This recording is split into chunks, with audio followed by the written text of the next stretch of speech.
Hey guys, welcome back to the channel with more of The Expanse. This is Season 2, Episode 6, and after that last mind-blowing episode, I feel like everything's going to change. The politics down on Earth are going to change. Fred Johnson is, for one way or another, his standing in the system is going to change. The crew of the Rocinante, I don't know what their next move is going to be.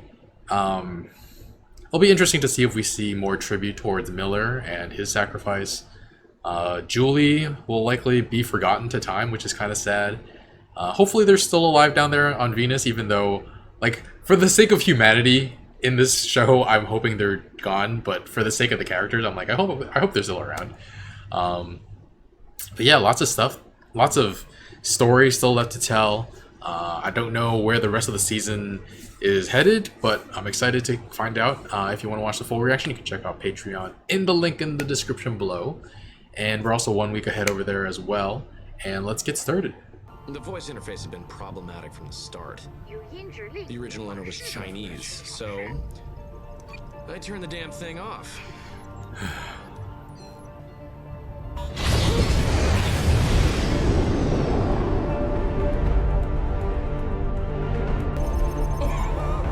My name's Solomon Epstein, and I changed everything. The Epstein drive, is that a thing? Is that Eros was a test of a new Martian Heard that before, right? inertia. Whatever it was, it's clearly the greatest technological leap since the Epstein drive.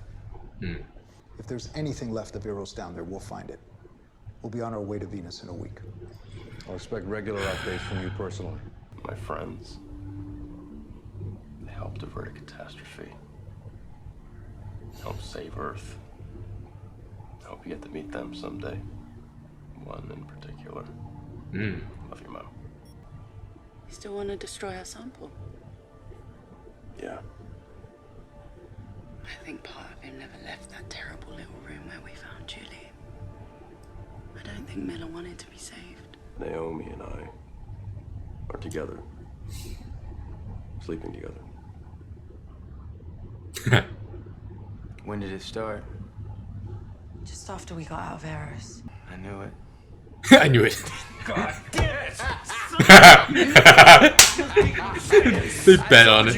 Arrows, did I say? Yeah, you lost some bet, man. Give me that arm. Dude, I can't believe I agreed to this. All right, go. Oh my God. Shot.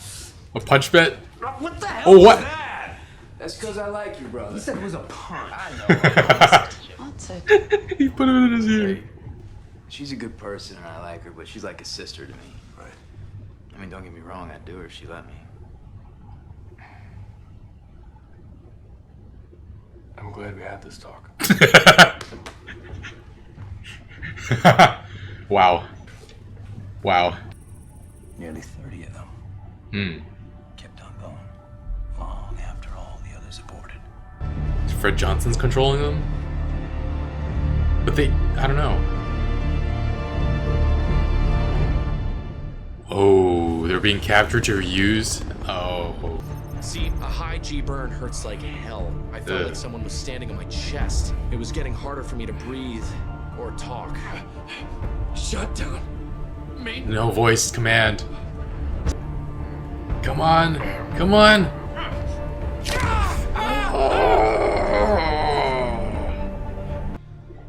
My file for what to do if an advanced alien species comes calling. 1 page. It's 3 pages long. And it begins with step 1. Find God. I need to get to Venus.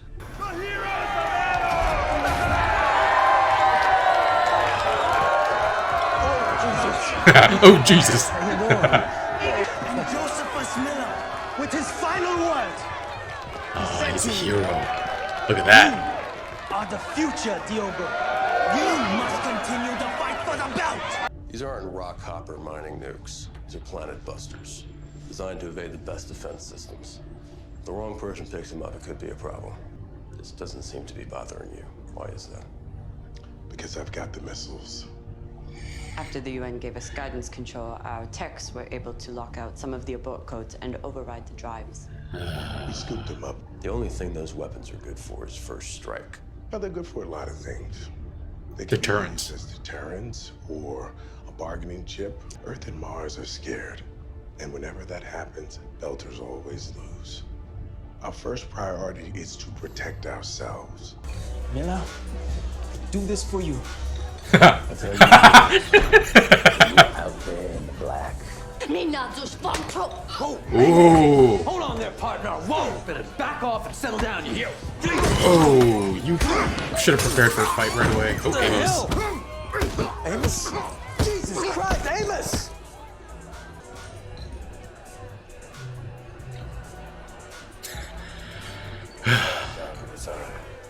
Earth, Mars, the Belt, the OPA. It's all bullshit. Shouldn't be any teams. It's a beautiful dream, son. And I hope I'm around to see it come true. But in this world that we live in order to survive, you have to pick a side. At the Poor rate my guy. drive was burning, my fuel was gonna last for weeks. Which Wow. I have to say was amazing. Aside from the fact that I'd be dead long before then. Oh, no. We crashed Eros into Venus. It's gone. No. Whoa, what? I think we should let people know about Miller and Julie Mao. Nothing about the Protomolecule, just about them. A Belter. And an Earther who was an OPA member that sacrificed themselves to save the cradle of humanity. The Inners need to hear that. If any side believes they have a strategic advantage by using the protomolecule, then eventually someone will. And then we're gonna have another Eros or worse. The only way to prevent that is to destroy it. We are this close to getting rid of it once and for all. We should kill it, drive into the goddamn sun. Into the sun.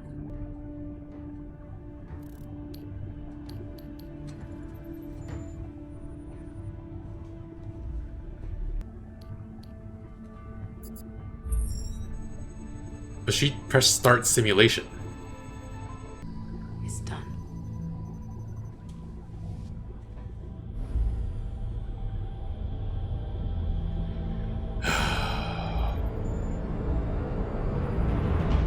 That is a hell of a secret. Maybe you see it coming. Maybe it surprises you. But This is a horrible way to die. sustained high G burn, what usually kills you is a stroke. Mars would be able to move outward, mine the asteroids, colonize the belt, and remake the solar system. My drive would give us the edge we needed to finally break free from Earth and build a new world for ourselves. That's the wonderful and terrible thing about technology. It changes everything. He just died out there. You in the mood to talk? What about? About the friends we choose to keep. Like Jules Pierre Mao. He's a good man, Christian. We need to know what he knows. You should convince him to come in from the cold. How am I supposed to do that? He trusts you. And if he helps us, he can keep a semblance of the life he's always known. You're really willing to cut him a deal? Yes. And for anyone who could help us understand what we're dealing with. We both know how the world works. I can reach out to his family. Maybe they can help him turn himself in. And please let them know that, if they can't, I will rain hellfire down on them all. I will freeze their assets. Tell his children that government is more powerful than any corporation. And the only reason they think it tilts the other way is because we poor public servants are always looking for some fat private sector's payoff down the road. But I'm not looking. All of them, pariahs, outlaws, hunted and on the run for the rest of their days until we find them and nail each and every last one to the wall. Oh, man. I'm making it accurate. Deimos ain't a moon anymore. It's just a bunch of rock. That is not funny. I disagree. It makes me smile every time I walk past it. That's because you are an ignorant asshole. 17 Martians died in that attack. The way I see it, there's only 3 kinds of people in this world. Bad ones, ones you follow, and ones you need to protect. But so I'm the one you need to protect, is that right? Yeah, there's nothing to be ashamed of. I let a breaching pod with 25 people get blown to pieces in order to protect you. I'm a big boy, Amos. I fight my own battles. He had your back. What the?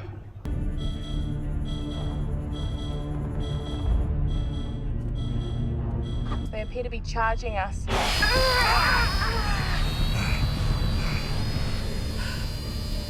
They're jamming us! Overwatch, are you there? Shit.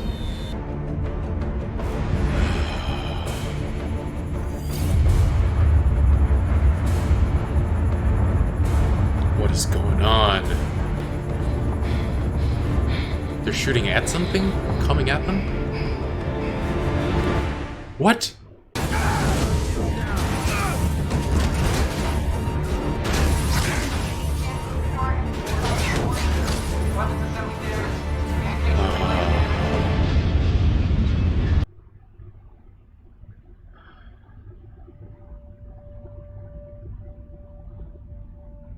Oh, shoot.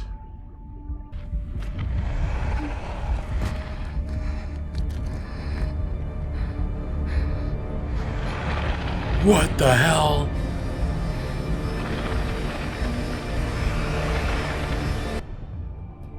No, what the hell? What? Oh, that looks alien in nature for sure, right? Oh man, what the heck? And Bobby's crew just died. They attacked Mars, but how? It might have been a coordinated attack. They were planning. The people who controlled the species that were controlling the protomolecule may have wanted to attack Earth, destroy Earth, and attack Mars at the same time, but I don't know, guys. Wow. A lot to think about. Alright, guys, I will see you in the earlier YouTube reaction for discussion. Ow, I got a headache. Alright, thanks for watching. Bye, friends. Alright, guys, this episode actually feels quite like a season premiere because of how many storylines are just starting again. We see the aftermath of a lot of things. And yes, we got the story of Solomon Epstein, and it turned out to be really, really sad. I thought he'd make it somehow, that someone would be able to save him or be able to save himself. But yeah, he wound up dying on his very first test of the Epstein drive. The fact that his wife will be able to make money off of that, and that Mars will be able to expand to the belt from 137 years ago. That is a very big deal, and they're saying that the protomolecule could be as big of a boost of technology as that. So, yeah, I think he was just trying to get some extra fuel efficiency, though. I was expecting a 4% increase, and it was just like... And then the voice command was super faulty, so he disabled it, and the G-force being too great for him to reach any buttons. Seeing his arm like being bent back because of the gravity. I'm pretty sure something broke. And I'm guessing like after this, people decided like, yeah, maybe have your buttons placed like near your armrest. Like once they got to that point where they could go even higher Gs. And yeah, he wasn't able to do the thing that every good Martian is supposed to do, which is have babies, which, yikes. An entire planet pressuring you to have kids even more than, like, current Earth, just, like, societal pressures. Seems... I don't know. But, yeah. Then again, like, I'm assuming they have better living conditions, better, like, societal support for people who want kids and... like can barely afford them. But anyway, back on Earth, they want to get to Venus to find the wreckage and take advantage of this greatest jump in technology since the Epstein drive. They're hoping to find traces of the protomolecule, which, I mean, I kind of hope it's still there and that Julian Miller is still alive somehow, but I'm also hesitant because, I mean, if this was real life, I'd be like, yeah, I hope it's destroyed and we never see it again. But because it's fiction, I'm like, I'm very curious about what's happening. And Curious to see if the sample Naomi destroyed will eventually fall into some group's hands. Christian agrees to send that doctor to Venus so he can be her eyes and ears there. This like ex-lover of hers. But yeah, very curious about how the Protomolecule story will continue. And we finally have more people learning about Holden and Naomi's relationship. Holden essentially tells his mother about his friend, like about her when he mentions that there's a specific friend he wants her to meet.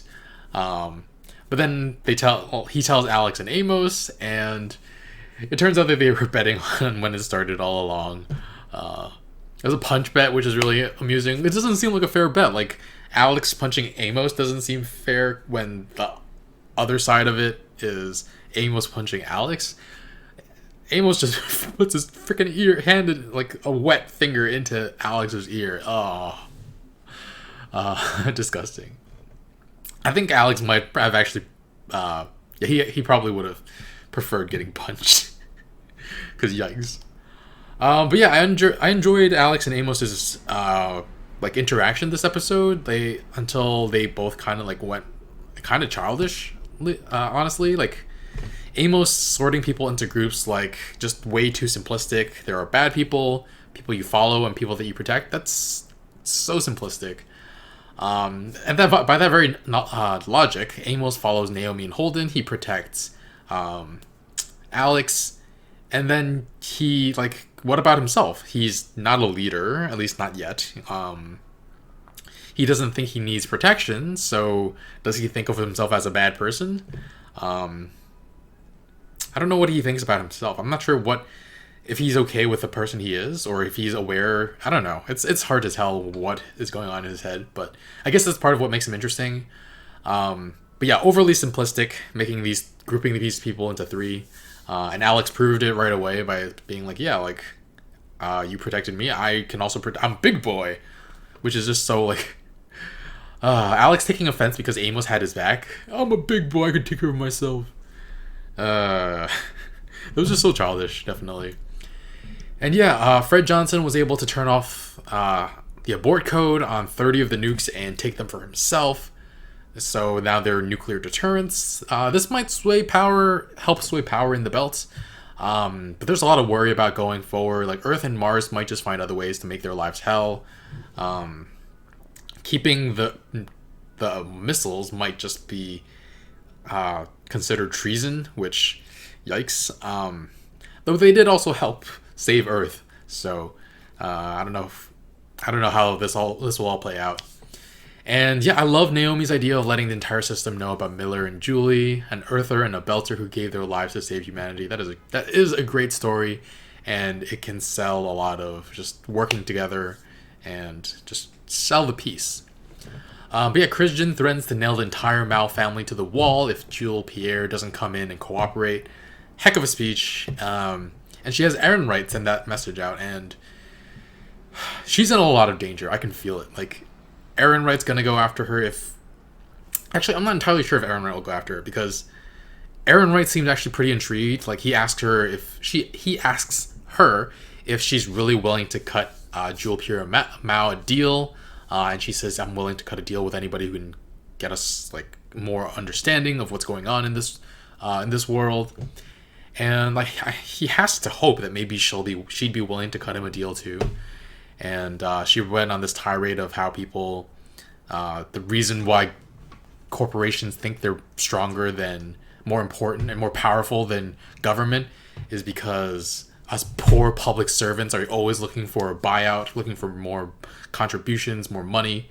And yeah, that's the case here in America too. So that's really interesting. The same problems all the way 300 years into the future.